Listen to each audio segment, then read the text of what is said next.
satu. Yang kedua ada masalah perizinan. Yang ketiga mahal yang terus-menerus. Yang keempat terakhir kan bunga sedang berjumlah.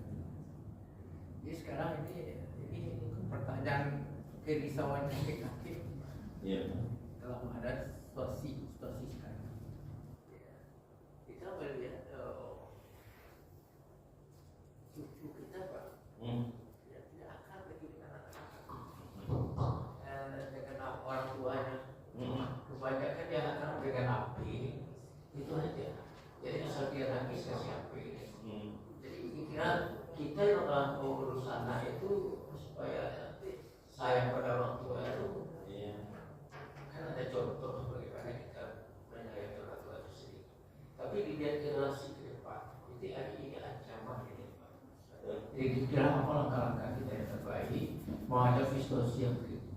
So, apa ini betul-betul membuat anak-anak tidak akrab dengan orang tua lagi. Barangkali itu Pak. Bagus sekali. Apa yang disampaikan Bapak kita ini menjadi catatan besar pada setiap kita Bapak Ibu, terutama pada orang tua. Yang tentu sistem keluarga, itu namanya sistem keluarga itu harus ditegakkan. Di saat hari ini sistem keluarga itu adalah mulai rapuh. Oh, kalau di barat lama Pak. Jadi kalau di barat itu ada kejadian kemarin itu bahwa tidak tentu di orang kiri kanan ke belakang tahunya lah busuk sekian waktu baru dipanggil polisi. Kiranya lah mati gitu kan. Dia bekerja untuk bisa menyewa orang nanti kalau dia sudah tua. Kalau tidak di panti jompo yang orang lain sewanya untuk menolongnya gitu kan. Kenapa Bapak Ibu dia tidak mau berkeluarga? Berhidup bersama oke. Berikut kalau tidak suka lelah kayak seseorang. Tidak mau punya anak. Barek apa namanya? Ingin sanak anak kau memang barek. Jadi ada anaknya kuciang, ada anaknya jiang. Itu harap itu dewa. Bapak Ibu yang dimuliakan Allah, tantangannya adalah itu kan. Anak itu apa gunanya? Nanti kalau kita sudah tua mereka yang jaga. Itu kan sistem keluarga Pak, sistem keluarga. Apa yang disampaikan Bapak tadi beberapa minggu lalu itu ada juga Pak di daerah Paracarakas, Teja Subuh, Bapak nangis.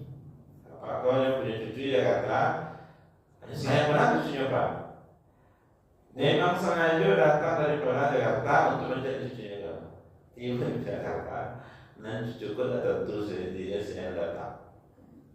HP sibuk juga HP. Mantan makan siang saya tak terbantu ke kamar tuh.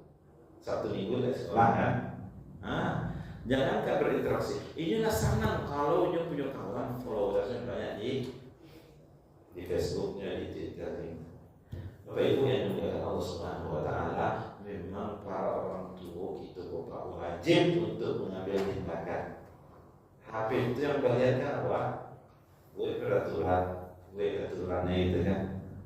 Kenalkan ikut sanak family, ya kan? Yang seperti itu. Tapi begitu Pak, kalaupun kita sama sekali tidak mempunyai HP, itu bahaya juga karena alamnya begitu kan.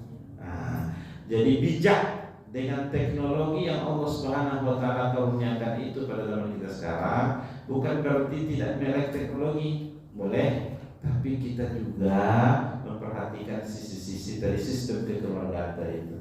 Jadi Pak memang ya kalau masalah selanjutnya kalau menjalankan agama itu akan otomatis lima kali waktu sembahyang dan apa itu pasti dia akan berinteraksi dengan orang tua tadi. Semua itu miniatur dari kehidupan bersosial bermasyarakat masjid. Kalau lagi-lagi disarankan memang untuk ke masjid sholat pasti dia akan bertemu. Kecuali sholat di rumah. Nah itu kan makanya ini akan menjadi panduan-panduan para orang tua hendaklah merasa takut kata Allah Al-Quran bila meninggalkan anak cucu yang lemah. Lemah itu macam-macam Pak. Ya, ekonomi, akidah, lemah pendidikan, dan yang lain-lain. Jadi Nabi Muhammad itu contoh tadi kita tidak bahas bahwa Nabi Muhammad itu dia seluruh talenta ada pada dirinya. Ahli ibadah, dia tanya Nabi Muhammad. Ahli komunikasi, Pak, Bu, bahkan dengan anak kete nyambung kalau mereka itu. Kita, ya Aba Umair, mada fa'ala Nu'aim. Nabi pergi masjid, kata, so anakku ni suka ni burung aja punya peliharaan burung pipit. Ya Aba Umair, mada fa'ala Nu'aim. Apa burung pipit itu gini? Oh, karena nyoko suku burungnya pipitnya. Oh, makan tadi, cari itu panjang. Sampai pada suatu ketika Nabi lewat, ya Aba Umair, mada fa'ala Nu'aim. Ya sedih, mati, burungnya itu mati ya. Setelah itunya Nabi Muhammad mengusap kepalanya dan kemudian nyambung Pak. Sehingga kalau ingin berkomunikasi bahkan dengan siapapun Nabi Muhammad jagonya. Ada hadis Nabi khatibin nas ala qadri uqulihim, berbicara dengan orang sesuai dengan kadar akalnya, itu latar belakang sosial masyarakat orang. Apa namanya? Allah Nabi Muhammad juga bersabda, khatibin nas anzilin nas manazilahum. Ya, maka turunlah ke masyarakat itu sesuai dengan tempat mereka atau posisinya secara sosial. Khatibin nas ala qadri uqulihim, berbicara dengan manusia itu sesuai kadar akal, latar belakang pendidikan. Nah, ini semuanya adalah menunjukkan Nabi Muhammad itu berada pada ya seluruhnya puncaknya ada pada, termasuk di antaranya tadi berinteraksi dengan siapapun, anak-anak, keluarga itu. Maka itu yang kita contoh, kita praktekkan dan kita cobakan baik pada anak kita, cucu-cucu kita.